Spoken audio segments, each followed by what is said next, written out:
Good afternoon, ladies and gentlemen, and welcome to another episode of the Daily Friend Show. I'm your host, Nicholas Lorimer, today joined by Mr. Chris Hattingh. Chris, how you doing? Hi, Nick. Terence, doing well, thank you. 2025 continues to deliver all-time greatest hits of geopolitical change. So lots for us to get into today. Indeed, we'll get into that towards the end of the show. But Chris, I must admonish you for not matching my energy here. I'm drinking all this coffee so that I can bring some energy. So I want to see more energy. We're also joined today Give it with Mr. time. Terence Corrigan. Terence, how are you? Are you gonna match my energy? Yeah, look, this is a world in which you have a bad night's sleep, wake up, World War III started, and I'm not even wearing my collared shirt. I'm being chavvy today, which is probably about 30 years too late for me, but never mind. That's the spirit. I can groove with the young'uns. I suppose if I'm saying groove, yeah. This is not a good sign of the ability to groove with the young'uns. Well, but anyway. Brian Wilson of the Beach Boys died. I was very sad. But that also dates me. Yes, no, unfortunately it does a bit. Right, so before we go on to discuss matters international, let us do a quick review of what exactly has been going on at home. Well, as of tomorrow, it'll be exactly 1 year since President Cyril Ramaphosa was elected for his second term as president of the country, with the help of votes from the Democratic Alliance as well as a number of other parties, marking the, I guess, official start of the Government of National Unity, sort of. The further negotiations would continue. I believe that a year ago today, they were still hammering out some of the final details on that statement of intent, which hasn't really been honored. So I guess let's get right into where we think the GNU is a year on. I think that it's in a very interesting place, politically speaking. I think in terms of governance, you're seeing almost every single one of the party's ministries kind of operating in silos, right? You see the DA ministries kind of doing their own thing as much as possible over here, and the ANC ministries doing their thing over here. And there is some occasional sort of attempts at crossover, but really these two parties are acting largely like they're different governments inhabiting the same union buildings. The DA and ANC have obviously had these very vicious fights over the Bella Bill, over the signing of the Expropriation Act, over NHI, and most impactfully, over the budget, where eventually the ANC was forced to cave on the issue of the VAT hike. Lots of harsh words have been exchanged, but the interesting thing is that the GNU still hangs on despite everything.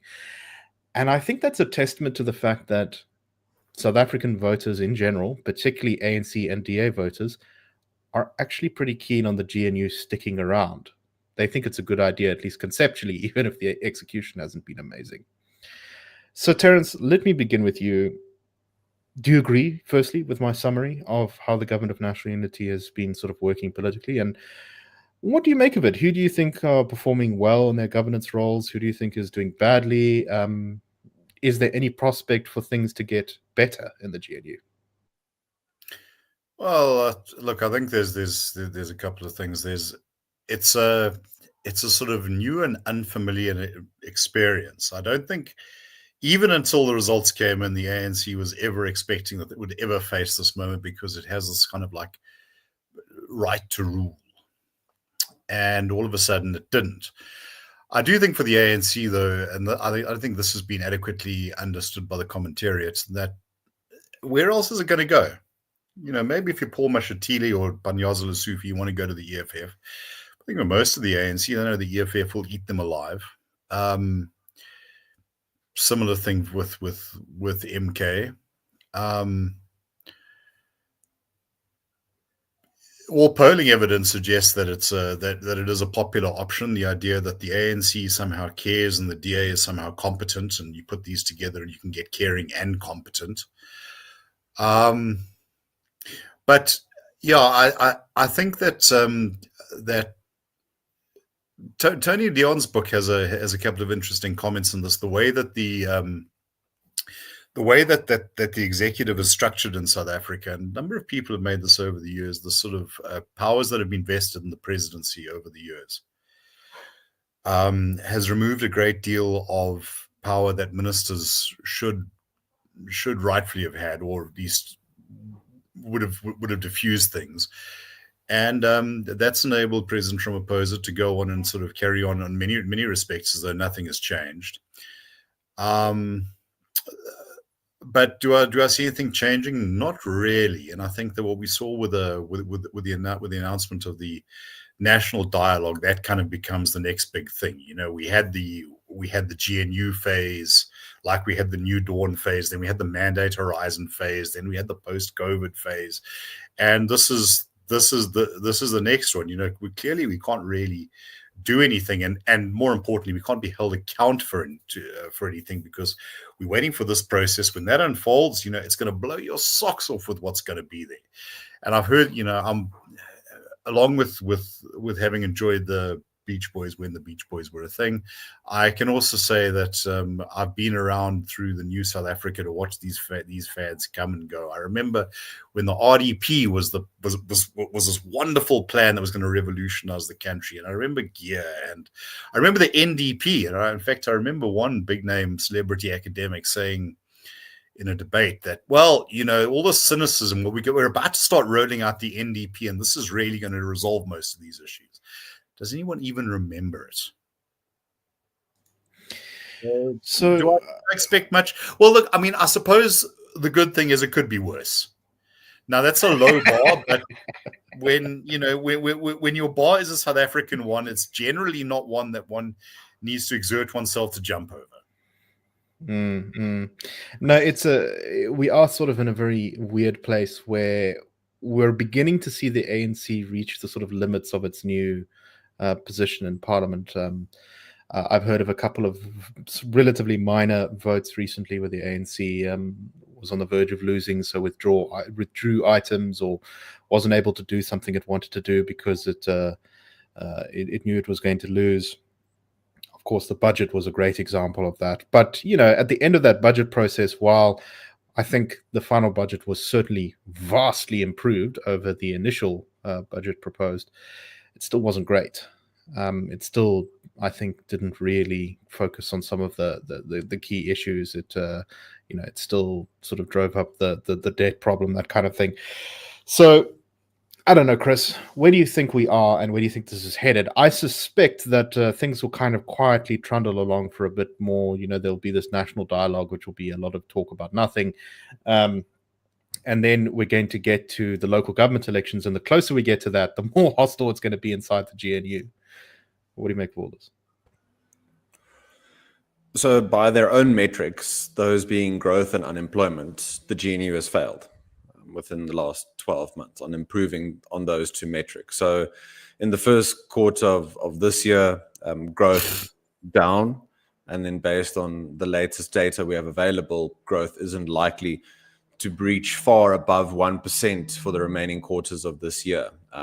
If you take that in a context of a growing population between 1.4, 1.6% per year, South Africans then become poorer over time, at least based on if you use real GDP per capita. If you talk about shifting policies, I think largely the ANC has continued its route. There has been pushback in small areas here and there, and we saw it probably most with the budget. So when it comes to actual government spending on policy priorities, maybe then you can say, okay, the GNU has been good in that particular, in isolation and in the context of what a sort of national coalition could have looked like if some other parties had gone into a national coalition with the ANC.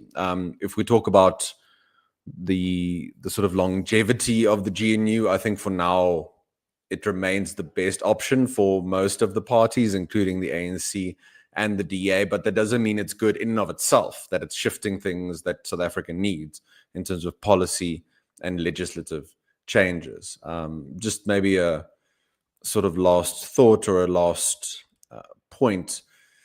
The ANC, we see in polling by the Institute, by other organizations, support for the ANC continuing to decline. Whether they take that signal then to use the fact that they're now in a GNU and to internally actually reform for once and pursue a different route, that remains up to them. We haven't seen evidence to believe that, so it would be naive and to put all of one's hopes in that. From a sentiment point of view, I don't want to underestimate the benefit of the GNU. The JSE All Share is up around 23-24% in the last year. So if that's your view on the economy of South Africa, things are doing a lot better than they have been for the last 5 to 10 years, but it's not changes in the sort of real economy. So in fixed investment, in manufacturing and mining, in construction, those kinds of things, especially those industries and sectors that are more easier for labor to be absorbed and for more jobs to be created. So yeah, I think from a sentiment and narrative point of view, the GNU has been good, but it hasn't meaningfully, I think, either put in place the sort of changes that you would then see positive long-term impact in South Africans' lives, or in just the immediate short-term shifting things on the growth and unemployment front. It has been remarkable to me how sort of moribund the ANC has been. It's just really, really struggled to make any kind of change whatsoever to its direction. I mean, you could, I guess, say that the decision to go into an alliance with the DA and the Freedom Front Plus and IFP was a better, was an indication that the ANC had changed somewhat than simply shacking up with the EFF and MK. Although, even then, there's some talk that part of this wasn't even necessarily the ANC's first instinct, that the EFF and MK just had such incoherent and outrageous demands off the bat that it sort of scuppered anything. I'm not sure entirely what the truth is there, but it's sort of, the ANC is seeing kind of the boat leaking on all sides, right? And its approach has been, well, it seems, and I think this was something that I can't remember who said it, but that the ANC appears to be under the impression that the only threat it faces is from MK and the EFF. And therefore, in order to win back those voters, it needs to double down on all the craziest populist policies. It needs to make sure that it's, expropriating all the land and creating all the NHIs and, setting all the racial quotas in every industry, whatever. But I think that's a misreading of the situation. I think a lot of people who vote for the EFF and MK aren't necessarily voting for it because of its kind of their policy proposals per se. They're voting for it because a lot of South African voters often kind of have this attitude of backing the strong horse. They see these parties as being very assertive and very aggressive, and they're sort of around figures who are well known by many South Africans. They have very famous leaders, and so I think dissatisfaction with the way the country is going is actually driving support for the EFF and MK, not necessarily growing support for those policies, which means that if the ANC actually wanted to reduce support for those parties, they need to grow the economy, because then people would have less reason to abandon the ANC. And they're not going to grow the economy by tripling down on all the bad ideas. Terence, do you agree with that? What do you make of what I just said? Sorry, you're muted, sir. There you go. You're unmuted. Okay. You're unmuted. I think that something that's underappreciated about our politics is the extent to which ideology is determinative. That we have a political class. The DA is an exception to some extent, although it's there too. That is entirely dominated by people who've never known a life outside politics, and for some, it goes back to their childhoods. And as they say, when all you have is a hammer, everything starts to look suspiciously like a nail. The ironic thing is that I think many of the kind of pet projects, the transformative stuff that speaks to people's esteem, is far more attractive to a middle class constituency than it is to your historical working class, poor, or as Aesop Bahad once said, the lumpen proletariat, which is quite a way to talk about people who vote for you, but never mind. People who want social mobility, who want a steady job and a nice house or whatever, are probably a lot less concerned about the complexion of their neighborhood, or whether the law firm that they consult to deal with their defamation claims, is sufficiently representative of the of the population. But then again, I recall that there was an ANC I think the centenary celebration a couple of years ago, where there was this crowd there, and the mandarins brought out this cake which they cut to celebration, and I think it was Gwede Mantashe said, "Don't worry, we'll eat the cake for you." Well, it's emblematic, isn't it? But no, ANC economic policy in a sentence. I don't think the ANC can change. It's like someone who just smokes too much crystal meth, or someone who just has this insane desire to gamble, or to go with pros, or whatever whatever your kink or your vice is. You got to do it because you got to do it. Mm-hmm. It does indeed seem so. I think basically you have to wait for some major shift, and I'm not sure what that will be. Cyril Ramaphosa was not it. Sorry to say. There was a diplomat, and it was a completely different context to this, but he used the phrase, if this doesn't wake the patient up, then we can declare the patient dead. And I think one gets that feeling from the ANC more. It's like you sort of keep saying, well, they need to do something different, or else they're going to lose power. Well, I mean, at this rate, it doesn't really seem like they're in any attitude to lose power. I don't know. South African politics does have a habit of it's kind of exciting. Like forget hammer. Well, actually, no, take hammer. I'm just going to belt the patient on the head a few times, cave it in, and if that doesn't wake him up, he's probably dead, But all I have is the hammer. Yeah. I'm not going to tickle his feet or anything like that. I've got a hammer, and I'm going to use it. Yeah. All right, let's move on to our next topic, and I'll come to you on this one, Chris. We've seen this major trade conflict across the world between the United States and China. The US has imposed huge tariffs on countries all across the planet.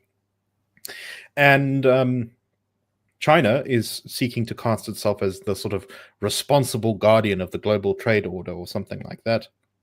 It looks like AGOA has pretty much fallen apart now, with Donald Trump's tariffs leveled against most African countries. And it seems now that China is sensing an opportunity for itself to increase its influence and its trade. With trade diminishing with the United States, China is looking for other markets to sell its stuff to. And Africa seems to be one of the places that it's targeting. President Xi Jinping has announced that all African countries, with the exception of Eswatini, because Eswatini recognizes Taiwan, not China, will be accorded zero tariff treatments for 100% tariff lines, according to a letter which was issued to foreign ministers from the African continent. This is all part of just larger Chinese efforts to, I think, kind of woo African markets over to their side. Africa is going to continue to increase in terms of its sort of share of the global population in the coming decades, unless something radical changes. So Africa's markets will grow larger. And I think this is something that China might be betting on in terms of its future export opportunities. Chris, what do you make of this? I mean, do you think this is really going to work? Is there an opportunity for South Africa here? What do you think of this? So beyond the symbolism and maybe seizing the moment, I guess one could give credit to the Chinese government for trying to seize on the optics of what's going on with high US tariffs being imposed. That apart, I'm not sure where exactly South Africa and other African countries are going to gain from a value add point of view. So what I mean by that is, it's great to have tariff-free trade on raw materials and commodities, for example, but what about value add manufacturing components, those sorts of goods where they add more value in the South African manufacturing sense? And those things, I mean, in the space of automotive, aluminium, steel, should they allow for the value add exports, that would mean some more competition in some places, not on volume, but maybe on quality, for some domestic Chinese manufacturing of some of those goods, components, materials, etc. And would they really allow for that kind of thing? There's also there is in some areas with some African countries, there are preferential or indeed zero rated offers already on the table. So the question is, what would make this different for African countries to increase their export base to China, where it's so narrow at the moment, even with having some of those preferential rates in place? And then just the last point, if it's just about tariffs, that it's great if there's some rhetorical progress, but you also have to look at non-tariff barriers. So when I talk about that, let's talk about South African agricultural exports to China. Are there any non-tariff barriers on in terms of quality of produce, for example, that are punitive or that are so prohibitive that they just prevent exports for a sector that is so important for South Africa? So it depends a lot on, we always say where the rubber hits the road on the implementation side. For now, I see it as an attempt to win on the optics side, but not necessarily China in the long term giving up real control. And then, sorry, just the very last point. With what conditions or demands would this kind of tariff-free access come, if anything, in the long term? So China has done this in terms of infrastructure projects, investing in those ports, railways, bridges in African countries. And then when the day comes to pay, or when there's debt and the country or the government can't pay, they act accordingly. Could they then use this similarly, along with the Taiwan issue, to say, if you cross certain red lines with us on our international geopolitical policy issues, then you lose elements of the so-called tariff-free access? Terence, what do you make of this? Yeah, absolutely. I think Chris makes a very important point: the non-tariff barriers, and this is how China has developed a lot of its competitive advantage by doing things like currency manipulation. Now, there's a part of me that doesn't really fault them for this. You're going to do what you're going to do for your own advantage, and I don't think that this is altruistic, and nor should we expect it to be. That being said, let's assume, all things being equal, that this actually does represent a big market opening. It seems to me that they want the minerals anyway, so that is kind of what they would be taking in. The one area where Africa could probably make a bit of a splash is in agriculture. But I know that China has historically kept a lot of other countries' produce out. There's one of the big ironies. African countries would complain about European and American protectionism, but wouldn't raise the same issues, even though China had exactly the same kind of barriers. South Africa, I think, could be an outlier, but I still think that the sort of structure of our costs, and Chris will tell you about the logistics nightmare that sits astride any attempt to engage with the outside world, means that China, is still just unassailable. So yeah, while this, but they would be able to sort of claim a kind of points victory, or more, morale victory. So yes, well, we're doing what we can. We can't fill in everything, but we're not actively hurting you, and maybe this is a 1% help, but it's like not a 10% hurt. So yeah, I do think part of Chinese strategy here is to woo Europe into developing stronger trade relations with China. And Europe has this sort of weird kind of paternalistic view towards a lot of Africa. And so in a sense, this may also be about trying to say to the Europeans, look, we're all for the free trade and the good flow of goods and all that sort of thing. So look at how nice we're being to Africa. Come be our friends. I don't know, Terence, what do you make of that? Yeah, look, China has competent diplomats. They are sort of careful and considered in what they do. You may not like where they're trying to take things, but at the start of the sort of tariff war, they reached out to the Europeans and said, no, well, we've got to cooperate on this. And they also, I think, do have the ability to kind of split their hard geopolitics from their trade trade interests, at least to an extent. That's why you have a big economic relationship between India and China, but literally an armed standoff on their border. The fact that we may go to war with two nuclear powers is no reason not to trade. All right.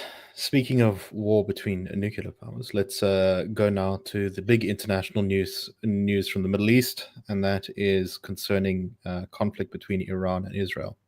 So you may see analysts and headlines declare that Israel and Iran are at war now. That's not true for a number of reasons, and the main one is that they've sort of already kind of been at war for years now. Israel and Iran have been in a sort of grand geopolitical struggle over the Middle East for many, many years now. This has involved sort of almost active conflict between Israeli aircraft and Iranian troops or Iranian-backed troops in Lebanon, in Syria, in Iraq. The Iranians have had various proxy groups such as Hezbollah and the Houthis attack Israel, attack Saudi Arabia. And so this is not a new conflict by any means, but we are certainly seeing it enter, I think, a new phase, and that came with Israel's airstrikes on Iranian senior personnel and nuclear facilities last night. Israel has said that it opposes Iran's nuclear program and that Iran was extremely close to being able to develop a nuclear bomb, with some anonymous sources telling various media publications that the Iranians were simply days away from having enough enriched uranium to produce, I think the number given was 15 nuclear bombs. We don't know if that's true, but it certainly seems to be similar to what a lot of the sort of more public reporting has suggested. And with talks of a US-Iran deal of some sort, which might still allow uranium enrichment, or would only allow uranium enrichment to a certain percentage, or only allow uranium enrichment in a certain location. There may have been a fear in the Israeli government that they needed to strike now before the window closed. At the same time, Iran has also been developing more bomb-resistant facilities, knowing for a long time that Israel had plans to strike their nuclear program. And Israel may have thought that now was the time to hit those things before Iran completed them, allowing itself more protection. Interestingly, this Israeli strike appears to have had no assistance from the US. Well, maybe there was some intelligence sharing. Apparently, the Israelis told the US of their intention to do this something like a week ago. The US also sort of partially gave advanced warning to Iran by withdrawing a lot of its personnel from the Middle East, taking them out of harm's way, which I think everyone noticed as a real sign that something was about to kick off. But the Americans have said that they will defend Israel from Iranian missile attacks, and that Iran needs to make some sort of nuclear deal now to stop pursuing a nuclear weapon, or else, in the words of Donald Trump in his post on social media today, there will be nothing left. So a lot going on, kind of a complicated thing, long history here of these two countries conflicting with each other. Terence, let me start with you. What do you make of this? I mean, are we actually going to see some sort of resolution to this conflict? Is this just going to be another one of these little things where, I mean, in the last year, Israel and Iran have actually already traded sort of airstrikes with each other, and it didn't turn into anything bigger. Where do you think things go to from here? I think it all depends on whether Iran is actually able to get that bomb. Now, they said days away. Intelligence is not an exact science, so maybe they already have one. Was Israel able to take everything out? If not, then that bomb will still be there. I think there's one of a number of things could happen. One option is that they actually do decide to use it on Israel. Maybe you can intercept it, but I'm sure that a detonation over Jordan or whatever would still not be a pleasant prospect. But then also, I think more to the point is just the kind of blackmail. We can if Saudi Arabia normalizes with Israel, well, sure would be a shame to see Riyadh covered by a mushroom cloud umbrella. And then, what else happens? You have everyone else who can, like, racing to get a bomb so that they can, have their own deterrence. These governments are not necessarily this is the most stable area of the world. Yeah.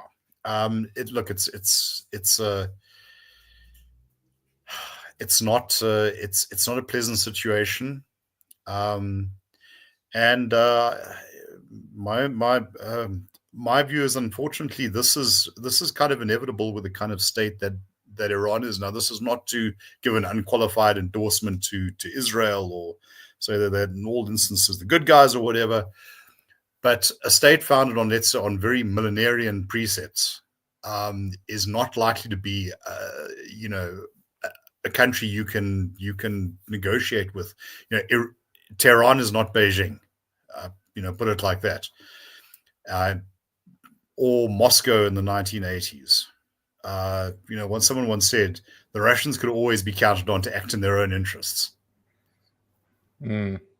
Yeah, Iran, I think, is more akin to sort of the Soviet Union in 1919 or 1920 or something, when it still had these kind of dreams of global workers' revolution. Iran very much believes itself as leading a sort of Islamic revolution that will change the world. I think, Chris, if you really want to trace the roots of this most recent exchange of hostilities, it goes back to Israel's war with Hezbollah in September of last year. Iran never needed necessarily to complete its nuclear weapons program, something that contains, comes with a very high risk of getting people to attack you if you actually come very close to building those bombs. They could put it on the back burner because Iran had a deterrent against Israel, and that deterrent was Hezbollah. Hezbollah had this huge arsenal of rockets and this big militia that could cause huge problems for Israel, kill many people, cause lots of stress on the Israeli defense forces. And in September, beginning with that pager attack when the Israelis detonated Hezbollah pagers all over the country, killing and wounding lots of their leadership and operatives, and then followed up with a large number of targeted airstrikes, which were obviously informed by very good intelligence because they destroyed a huge number of Hezbollah rockets. Iran's ability to sort of press the button to tell Hezbollah to, launch an attack on Israel, I think, disappeared. There's reporting now that apparently the Lebanese government is telling Hezbollah to stand down and not get involved in this, which is a very different dynamic to what existed in the past, where Lebanon's government didn't have much control over Hezbollah, which is a political party within the Lebanese government, but it's a part of a complicated coalition there. Anyway, and once that sort of deterrent from Iran's side disappeared, the Iranians had to rush for a nuclear weapon if they ever wanted to complete the program, because they now had no cards left to play against the Israelis, I think. And the Israelis perhaps fearing that window of opportunity for them to hit back on Iran might disappear, I think, is what led them to do this strike. What's your take on this? Do you agree with me? Do you think I'm right? What's your thoughts? Far be it from me to disagree with you. So I won't wade into that territory just yet. On one of the sites that Israel hit, there has not yet been reported any sort of leakage. So that possibly tells you, not that they were inaccurate, but just to get to what they need to really take out, they will need the sort of equipment that the Americans can provide, those bunker buster missiles. That then it's up to the Trump administration whether they want to wade in, as it were now, where Israel maybe tries to put the sort of onus on them. I did find it interesting that Prime Minister Benjamin Netanyahu, he did his press conference in English. So noteworthy, I think, maybe in terms of the audience that he was really aiming towards versus what one might immediately think. So maybe Israel trying to put pressure on America to not forget their ties and to support them no matter what actions Israel now decides to take. Because I do think this will continue at this sort of level for the next 2 weeks or so. They will now try and use as in a shorter period as possible this momentum that they've seized. Because, Nick, as you rightly point out, who's really coming to Iran's aid? Should there be longer term, maybe a regime change in a positive sense in Iran, that does then in the bigger picture undercut Russian influence in the region, and is yet another blow to their sort of global positioning. So it'll be interesting how that plays out, along with, of course, Russia being continually mired in the conflict in Ukraine. So, Terence, sort of final thoughts from you here. I mean, one of the big open questions here is exactly how much damage Israel is capable of doing to Iran. We know without the US's support. So far, we have seen, I think in the last couple of hours, Iran launched its first drone strike back on Israel. And the Jordanians assisted in shooting down some of those drones. So it does appear that this is a real problem for Iran, which is that Israel can fly over towards Iran without being shot down. But if Iran shoots anything back, some of Israel's neighbors, despite what they may publicly say, will help Israel defend itself, which I think is very useful to the Israeli side. But they will certainly help against Iran. Yes. It was very funny watching, I think, a statement from the Saudi Arabian Foreign Ministry condemning Israel's attack on the brotherly Islamic nation of Iran this morning, knowing well that Saudi air defenses will almost certainly assist Israel in shooting down missiles, or they may pass intelligence to the Israelis or something like that. I mean, the Middle East is filled with sort of doublespeak and hypocrisy. But anyway, you know, what happens if as you guys have kind of pointed out, you know, this Israel isn't able to do the job without America getting involved? Is America going to inevitably be drawn into this if it goes on long enough? My sense of it is that Trump is just unpredictable. Who knows? You know. No, but I genuinely think that he would want to keep America distant, at least in terms of I don't think you're going to find American soldiers or airmen involved there. Perhaps you know, supplying equipment, but even there, I don't know. And that's the best answer I can give. I just don't know. I think I do think, though, that there are people in America's foreign affairs and defense bureaucracies who would say, you know, once you've rolled the dice on this, you've got to see it all the way through. You can't sort of inflict a vicious wound and then kind of walk away. It's been said, you know, the Iranians don't think in terms of a week or, you know, a project. They think in terms of world history. So, you know, 10, 15 years time, well, we're ready for a rematch. No, you know, just horrible situation.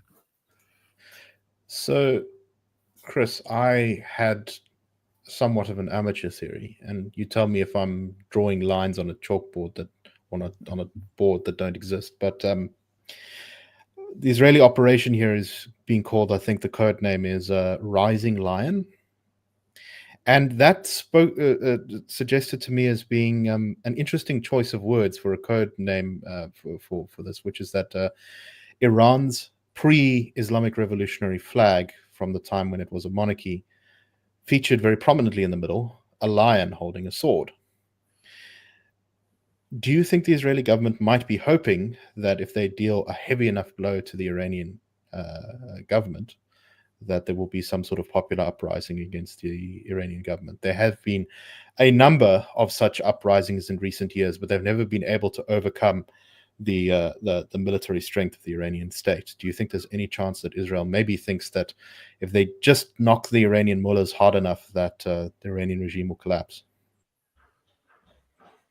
Yeah, I think that would be under the medium to long term hope, as it were.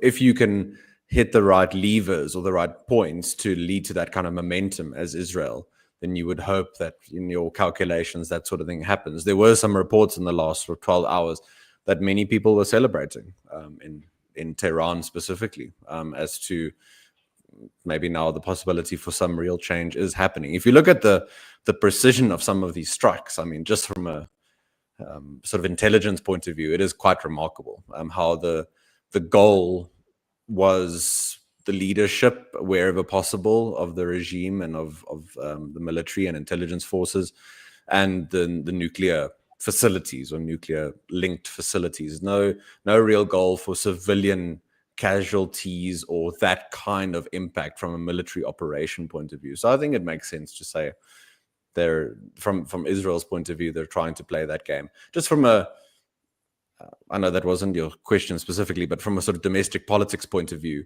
the Netanyahu government has been wobbly at the best of times, if we can say that, over the last 2-3 years, maybe even a little bit longer. This again shores up that control that he specifically has, and just does boost some of his standing in his own cabinet and in the country. Anyway, we will watch. Expect oil prices to be quite high for the foreseeable future, as all of that instability, I think, will spook oil producers a bit. But anyway, thank you very much for listening today. We hope you found the show interesting, and we will, of course, be back on Tuesday because we have a long weekend. I hope you all have a wonderful long weekend, and we shall see you then. Cheers, everyone, and have a great day. Bye-bye.